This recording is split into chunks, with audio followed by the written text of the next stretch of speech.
Hey guys, we're back today. I'm very lucky to be joined by someone whose life in the last 12 months has been transformed. He's gone from playing against the likes of Matt and I this time last year to the likes of Owen, Farrell and Tom Curry this year. He's of course Mr. Charlie Atkinson, Wasps number 10. How you doing today, buddy? Yeah, I'm good, thank you. Thank you for having me on the podcast. How are you, boys? Yeah, no worries. Good, thanks, mate. Good, thanks. Oh, it's been a bit of a whirlwind for you, especially in the last sort of 2 months. You've been really chucked into the deep ends. You started Premiership and European games. How's that been? Yeah, it's been really exciting. It was all a bit of a surprise for me, coming back from that Prem final that we lost, and it was a 10-day pre-season, so it was all a bit, the environment was weird, and it was, I felt like I hadn't been there before. It was my first year, so to be given a start, I think 4 or 5 games in, it was really, it was a proud moment for me and my family, and luckily we got the win, so really enjoyed it, and happy to keep going and staying with Wasps. Yeah, sweet. So obviously, it was more so your first game, your first starts in the Europeans rather than the Premiership. Is that something obviously that obviously you said you're unexpected, but that was purely injury based, wasn't it? It was, yeah. Obviously, Jacob had a head injury, so the plan was for me to start the Montpellier game, and but because of his head injuries against Newcastle, that got brought forward a game. So I was given the chance to start the Dragons game, and like I said, getting the win was all we went for. And if I made mistakes and had a bad game, I still would have been happy if we got the win. But luckily my game wasn't too bad. And yeah, again, I was just happy to get the win, and especially away at Dragons, which is it was a weird stadium as well. It was windy, it was open, and so yeah, it was nice to go away to Wales. So less than that, I'm pretty sure you obviously got 2 tries, both pretty similar, show and goes. Yeah. Down on the inside. Is that something you look to use in your game quite a lot? Well, funny enough, both of them are like my plan was to pass the ball. I especially the Sale against Sale. You could see I was actually shaping to pass, and it was literally last second that I saw. I think it was AJ McGinty flying up on a Odogwu, so who I was looking to pass to, and so I had a flashback of my Gloucester game where I threw an intercept pass. So I had to dummy it, and luckily I got through. And the I think it was Sale hooker. It was late in the game, or start of the second half, so I was a bit more tired, and luckily I got away from him. So happy to score under the post, and so yeah, that was nice getting the try, especially as well with the Montpellier game. It was my first ever full 80 minutes. So I was shattered after that, but again, it was just happy playing at the Rico, wherever it is. I'm happy being able to, represent the Wasps team. Yeah. Any thoughts on like try time celebrations? Got 2 in the bag, maybe a third one? I think I have joked around with like my mates about that, but I think proper celebrations will only come in if there's a crowd. Yeah. I think it'd be a bit weird just doing it in front of the camera with no noise or anything. So I'd probably end up doing some like basketball celebration. I love basketball, watch it all the time. So I'd end up doing something that most people would be like, what the hell is he doing? But yeah, it's probably something I've got to talk to my mates about. But I've got to get some more tries first. Yeah, exactly. Both sort of obviously one thing I touched in the introduction is you've gone from the likes of school where everybody's playing the likes of Owen Farrell, and obviously it was only your second appearance for Wasps when, I'm sure most have seen a clip, you got absolutely fucked up. Did Owen come see you after the game and sort of apologise and stuff? Yeah, well, so I think there was about a 15-minute period between getting knocked out and then me actually, my memory coming back. So the moment that I remember from there. So, obviously I was knocked out by Farrell, lying on the floor, face down on the ground. And, I woke up, I was having conversations with the doctor. There's photos of me, on my knees, they're checking my neck and stuff. And then I remember on BT, on the camera, you can see me get up, walk over to Farrell on the sideline, shake hands with him. Then I go back to the changing rooms, wash my face and stuff, come back out and sit down in the stands. And then that moment I sat down in the stands is the first thing I remember from. Fuck. So the whole time, like it was obviously me awake, but it wasn't really me, if you know what I mean. So he apologized on the touchline, but I think he knew I was kind of out of it at that point. So he came back to the change rooms after the game, and asked the coach to grab me, and so he, shook my hand, apologised, quite a few times. So I could tell how upset he was, and it was genuinely just a mistake. So there's no hard feelings there or anything.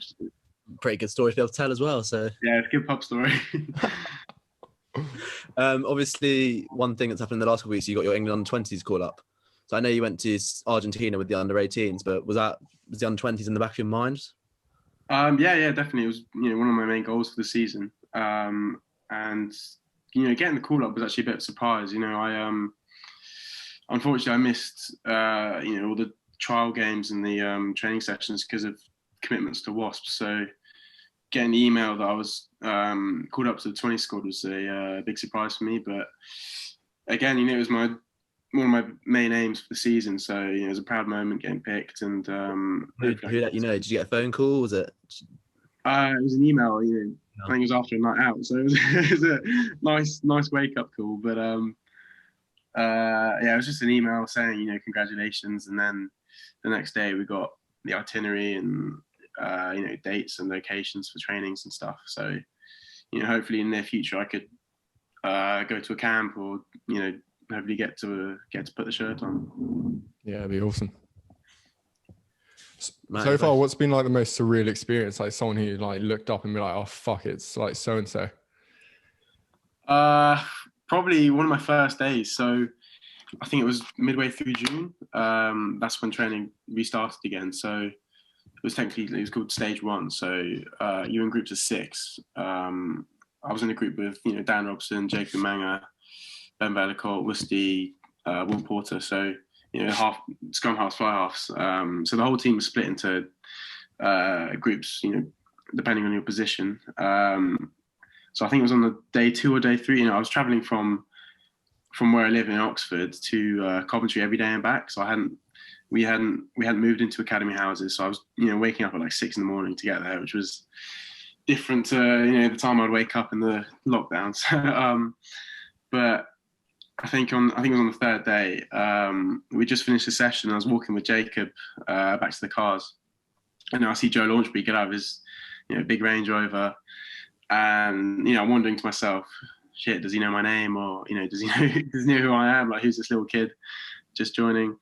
And then he actually calls my name first and says, walks over, doesn't really introduce himself, but asks how I am. And then start having a little chat, and then he actually brings up my school. So he had the England team had trained at Abingdon School during the Six Nations, just before the first lockdown, and he actually brought that up. So I knew that he did actually know who I was and where I was from, which was nice. So that was it was a big moment for me. Getting to meet the Wasps captain, he's a legend of the club, and that was definitely one of the standout moments, I think. Yeah, sure. He's like properly the man, isn't he? Wasps and like proper guy. Moving on more, obviously we touched on you, but we just want to find out a bit more. So obviously the COVID lives and being in a professional rugby squad, how's COVID, especially sort of post lockdown, the restart, how's that affected the training schedule and everything for the team? Well, for me, I've had to find out what it was like before. Obviously I was at school, so I wasn't involved in any way. But what I've heard is that the days were much longer. So you'd come and you'd get breakfast. So basically, at the moment we just get lunch, which is fair enough.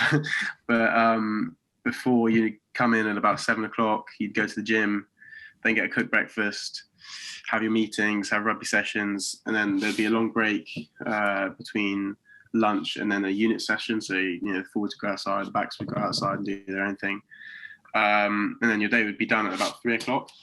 But now it's more of a, depending on your position, obviously the gym can't be used for everyone at the same time. So the backs and forwards are split, and because there's more forwards, they're split into front 5 and back row. So at the moment, it normally starts at around 8 o'clock, and then we're done by about 12 o'clock or 1 o'clock. We're still getting as much done as they would have before the lockdown, but it's just all a lot more compact. And from what I've heard, everyone prefers that to the old way that they would go through the day. So I think that's what probably helped when we managed to go from, I think it was 10th place to finishing second and making the final. So I think it does make a big difference. But So yeah, so what I'm experiencing at the moment is normal for me, but different for them. But now it's gradually becoming a norm. And obviously, match days. Do you have? Does that change as well? And obviously, I'm speaking to someone who wasn't there before, but I can imagine turning up. You're all wearing masks. It's all quite COVID safe, or at least as safe as possible. Yeah, I think it's fairly similar. Like the only difference is that, you know, like if it's an away game, you know, you get your own room instead of sharing with someone. Obviously, like you said, you know, wear masks whenever there's cameras. So I think, you know, in general, and also I think away games, we aren't given the away changing rooms. They try to make the home team and away team as separate as possible. So I wasn't involved in the Bath game last season, but I remember they made the change rooms for Wasps the bar, just for a lot more space and just to avoid any chance of spreading corona if anyone had it. So, you know, generally it's fairly similar to what it was before. Obviously, I didn't experience what it was before, but I don't think there's too much of a change. Yeah, fair enough. And obviously, one thing with Wasps is tradition's quite a big thing. Obviously, post match, or post win at least, you'll have the big sing song in the changing room, which a lot of people see. What I've always heard and seen videos. What are you actually singing? Well, funny enough, my first 3 appearances were the Sale game that we lost, the Sarries game that we won but I was knocked out, and then the Gloucester game, I think it was in round 2 of this season, which we lost as well. So we only sing it after a win. And then, so the win, obviously Sarries, I was knocked out, so I don't remember the words. And then it came to the Dragons game, and because it was my first start, Dan Robson, I think it was Launchbury, said for me to lead it. So, you know, everyone's banging on the wall, the beats in the background, and then, you know, you start going like, oh, and then because I didn't know the words, everyone was just making that noise for about 10, 15 seconds, and normally you would, you know, probably finish the song by then. So everyone's just looking around, like banging the wall, and no one knows what's going on. But, you know, now I know the words, so I think it's if you want to go to heaven when you die, and then you repeat that, and then it's wear a black and yellow bonnet with Wasp written on it, if you want to go to heaven when you die. And that's pretty much it. But for a long time, I didn't actually know the words to it, so I was just kind of miming and banging the wall. And obviously, you mentioned off camera. If anyone who's watching the video can see, Charlie's sporting a pretty good tan at the moment. That was a fine. Pretty orange. Good question. It's not even that, but like I wore. I think it was last week. Yeah, it was freezing cold up in Coventry, and it was, you know, -2 degrees. So I decided to wear a pair of gloves to to a back session. And, you know, some of the big names, you know, where they wear gloves, you know, Lima Wang wears gloves and stuff. Sorry to name drop, but so I decided to wear a pair of gloves, and I thought that was, you know, completely fine. And then we start warming up, and then Dan Robson looks over and stares at my hands, and then looks back at my eyes. And he realizes they're actually hockey gloves, you know, Gray's hockey gloves. And I thought that was a good idea because they were grippy, so I could still spin past and stuff. But then he baits me out to the coaches, and then the next day, the dice roll comes back. So, you know, there were a few other guys that had to dice roll if they were, you know, had been late or anything. So obviously you roll a dice, and the other punishments were like, one was eyebrow slit, another one was wear a suit whenever you're at the club and not training. Another one was bake a cake for the whole team, and so they're not too bad. And then so it comes to my turn, and number 5 is fake tan. So I chuck the dice, and then it slowly rolls onto number 5, and, you know, everyone jumps up cheering and laughing at me because they know I've got to get a fake tan. So I went out and got it on Sunday and yesterday, put it on and came into training today. So it was the interesting day today. And is that sort of dynamic? Like, is that a big thing? Like the rookie and kind of like the vet kind of situation where like Lima can do what he wants because he's kind of a bit more of a vet? No, I wouldn't say that. Like, obviously there's a lot of respect for the vets, but, you know, it doesn't feel like, you know, maybe the size of the change room that you're in, maybe depends on how young you are or anything. But other than that, there's not too much of a, you know, hierarchy, if you call it that. But you know, everyone's really friendly. Everyone has respect for each other. So, there's no problems with that kind of thing. Alrighty, guys, it's that time again. Time to pay for the pints. Today's podcast has been brought to you by our mates over at Team Blazers. Big shout out to them, the great British Blaze company, kidding you out for every match day social. Check them out now. And who's sort of taken you under the wing? So when you first joined?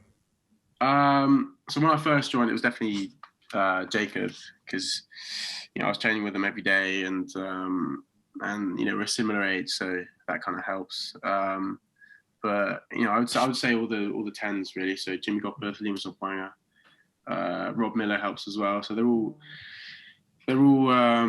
happy to give me advice every day. It doesn't have to, it's not necessarily something technical every day. A couple of times Jimmy said just to enjoy every moment. It's simple advice, but it goes a long way. And it's not necessarily someone in my position either. I've spoken to Joe Launchby a lot, Malika Fekatoa. Everyone's happy to give a piece of advice any day of the week. One thing I noticed whenever I'm looking towards the Wasp boys and stuff, is you look like you're a very vibrant group, and they look like not loose cannons, but there's a couple pretty exuberant fellas in the squad. Are there any who stand out for you? Am I going to get you in trouble if you name us? No, this is a tough question. Off the top of my head, no one really stands. It is a tough question, to be honest. I think there's some guys that like to express themselves on social media. It could be a picture or a caption or anything, and then there's guys, pretty much everyone. On a night out, you're gonna have a bit of fun. So I'm not really sure off the top of my head. There's no one I would name, but I don't really get in trouble. But yeah, it's a fun group, and it's it's every day's a different day. Every day's interesting, and I'm really enjoying being part of the team. Yeah. That good answer? Obviously, the 18-year-old squad with, people up to the likes of 33, 34 on the nights out. Has that come back to bite you? Being slightly more inexperienced. Yeah, I did on the first social. A couple of them were, if you're a new boy, or if, there was one that was oldest for youngest, so I ended up drinking against Jimmy Gopper. So that came up a few times, but other than that, you don't really notice the age gap too much. Everyone's fun to be around with, and you can, it is serious at times, especially in meetings and stuff. But it's a fun club to be at, and every day's a good day. Yeah, sure. Sounds like a real giggle. Did you have like an initiation or some sort? No, I didn't actually. Actually, no, I probably did at the social, the drinking stuff. But there's been a few dances. If you come back from injury, you have to do a dance in front of the whole team. And then I've done a few songs with the academy as well. So across the club, there's been a few initiations for me, I think. So obviously, the transition from schoolboy rugby, playing for Abingdon against other public schools, to playing Wasps, it must be huge. But have you found that your style of game has changed quite a lot as well to try and combat that? I wouldn't say it's changed in a way that it's improved. I haven't had to stop doing something because of where I'm playing, if you know what I mean. So I would say game management's become a lot more of a improvement for me. School and academy, there wasn't too much of a focus on that, purely because of the fitness and defense of teams was not on the same level as it is in the Prem. So you wouldn't have to rely on kicking, because you could have some man-child that can run 100 meters in 10 seconds that could just get you out of trouble. So there's definitely been a big focus on that. And then I would say technical things like the actual skill of kicking and passing has been, I've had to think about it a lot more. And every day you can find a new area of your game to improve on. And obviously, you're based in Coventry, at least as you said, the housing with your mate or whoever. Have you found most of your mates are off at university now? It's sort of like your own university in a way. You're still getting experience away from home, but obviously it's doing what you love rather than studying. Yeah. I'm not studying at the moment. my parents are quite annoyed by that. But I'll start studying soon. I think I'll look at doing Open University, which is online, even though university is online at the moment anyway. But yeah, it's fun being in a house on your own. It was weird at the start because at one point, when it back in stage 1, so June, July time, there was a point when I was actually living completely on my own. And I never lived away from my parents or my family before, so that was weird. But now I'm living with 2 guys. One's in my year, one's 2 years above. So it's good fun. We get to we get a lot of free time at home as well. Training's, like I said, training finishes at about 12 o'clock, 1 o'clock. So you get a lot of free time. A lot of Warzone playing on Xbox, but it's good. To sum it up, it's just a good time. It's just fun time. Yeah, no, it sounds it. And have you found sort of, I don't know, playing with people, obviously you're always improving, especially as an 18-year-old, playing with the likes of Jimmy Gopper, Lifeness, Wanger and stuff. But have you found that you've almost been able to bring like a new Lifeness, being the youngster, being the one who's running around doing it all, to the squad? What, for the other guys in the team, or? Yeah. Sort of, have you brought, do you like to think you brought something of your own to the squad? Tough question again. Not, I don't want to sound boring, but I don't think, probably not something that stands out. But I think, all the young guys bring, someone new for the older guys to take the piss out of. So, again, there's not a massive difference between, or there's not a problem between, the older guys and the young guys. There's no tension or anything. And I think, I hope they would say that, us young guys bring some more energy and more, we just started the pro life. So I think just that energy and excitement that we, hopefully they would say that we bring that to training and match days. Outside the game, what's been like the hardest thing adjusting to pro life, do you reckon? I think it's always probably just living somewhere that I'm not used to. So I'm from Oxford, but I'm living in Coventry. So luckily it's not too far away. It's only about an hour and 15 minutes from my house. I can drive back pretty much whenever I want. Obviously COVID rules, but so I don't get to go home as much as I would like to. But again, it's not like I'm happy to be in Coventry. We've got a decent house. My room's pretty cool. I get along really well with the guys I live with. So it's not like I want to. Obviously, I want to go home and see my family, but I don't need to.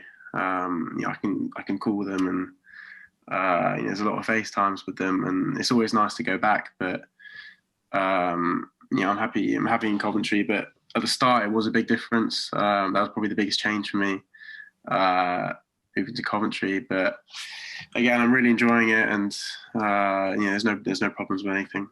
To be honest. Do you think you're managing to find the right sort of balance between being a professional rugby player but also still being an 18-year-old? Well, I'm 19 now, but just turned 19. No, I've never really found any problems with trying to balance rugby with social life. At school, you're obviously with your best mates every day, so you still get to have fun. There's a big change between, when I was at school, I was training with Wasps once a week, and now it's 4 or 5 days a week, which does have an effect on, sometimes your mates might be going out on a Tuesday, and that's decided, but you might have training on the Wednesday, so you can't go out with them. But most of my close mates, they're happy to, even if they've gone out the night before, and then I'm out. Say I was out tonight, they'd be happy to go out do the double. So it's not too much of a problem. Again, there's a lot of free time because training days are not too long. So yeah, I've never really found it a big problem or never found it difficult to have some balance in the life. I think one thing I noticed when obviously looking at you is you've joined Wasps, who have got a fantastic assortment of fly halves. So you obviously sort of came in. You've got Jacob, you've got Lima, who plays both 10 and 15. Jimmy Gopper. Do you sort of does that help you almost knowing that obviously being a youngster, your game time's probably gonna be limited, but you've got so much time to grow? Yeah, definitely. I think everyone pushes each other to improve, and most of the guys can play another position as well. I would like to say I could cover 15, but like I said, everyone pushes each other to improve, and there's no tension between anyone. Everyone's happy to help. Everyone's happy to help each other improve and make change to the game if it helps the team. So you would think that there would be tension or there'd be arguments, or you might not want to be mates with the guy that's in your position, but there's nothing like that at Wasps, and I'm sure it's the same at other clubs. Yeah, no, completely. I think obviously one thing is you could potentially look at the Wasps team. You could have 4 fly halves in the match day 23. You could have, that sort of shows the versatility that you can have, and the fact Lena plays 15, Jimmy can play in centres. It sort of shows that's just the wealth of experience. Yeah, kicking it is outrageous. Yeah, it is unreal. So I think sort of before we finish, what's next? Obviously, you said one of your goals was under 20, so you've got that. You're obviously looking to bounce on. Is it now just trying to get more regular game time, trying to establish yourself more? Yeah, definitely. Just to establish myself, to be honest, within the club, and I think obviously it's my first year. I've got time to kill. I think another big aim is to avoid injury. Obviously, that can end some players' careers. But I think the main aim is just to gain the respect of the guys at the club, and gradually get more and more game time. That'd be the dream for me. To avoid flying England captains, then you'll be fine. Yeah. Hopefully we can avoid that this season. But I think like you said, establish yourself, and fingers crossed for some more game time in the future. Yeah, well, mate, cheers. Obviously, one thing that we've asked quite a few of our guests, our favourite moment, but I think you sort of touched on that. But are there any standout moments from your very brief but impressive career so far? I think it would be the try against Montpellier. It was, like I said, it was my first ever full 80 minutes. Obviously, school and academy was 70-minute games. And then, we got the win, and I was able to score under the post, the last play of the game, and then convert it.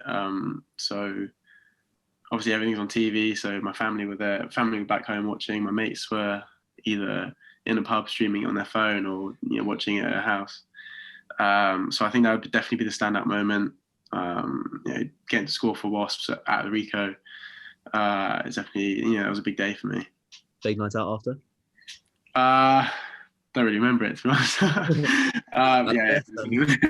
It was a fun night out. Yeah, it was good. Yeah. One thing, sorry, I know it's but one thing I noticed is you sort of, especially kicking off the tee, you sort of taken it backwards.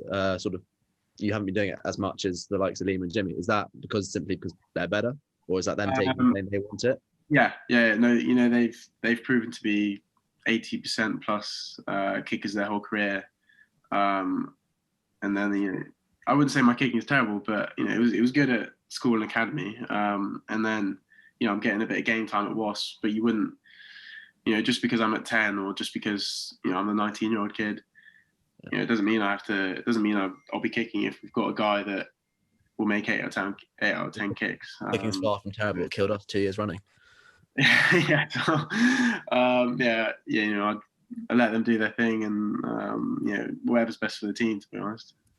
Yeah, sure. Well, cheers, Charlie, for jumping on the podcast. It's always good to have someone, especially our age, to listen to their thoughts and sort of hear what's going on. So hopefully more good things come to you, and best of luck for the future.